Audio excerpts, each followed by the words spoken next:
नमस्कार दोस्तों, आप लोग देख रहे भोजपुरी हिट न्यूज चैनल। तो बहुत बहुत स्वागत बा। तो आप लोग के बता दी कि प्रमोद प्रेमी यादव जी के फिल्म के टीजर है शुभ विवाह के।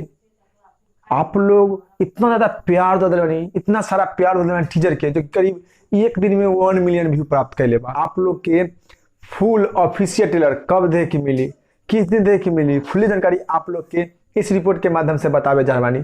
तो उससे पहले आप लोग वीडियो के लाइक कर दी और हमनी के चैनल पर नए बानी तो चैनल के सब्सक्राइब कर ली।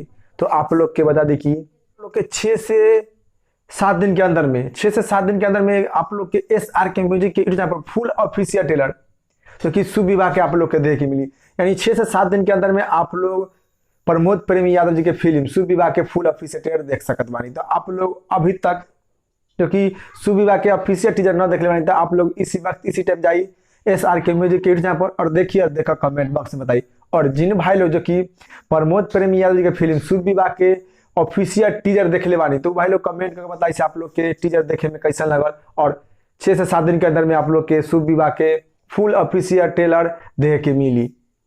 तो आप लोग इसी वक्त इसी टाइम जाइए ऑफिशियल टीजर देखी जो कि शुभ विवाह के और देखकर कमेंट बॉक्स में बताइए। और इस रिपोर्ट के बारे में क्या राय बा, क्या विचार बा, आप लोग नीचे कमेंट बॉक्स में बताएं। फिलहाल में इतने, फिर से मिलेंगे नेक्स्ट वीडियो में।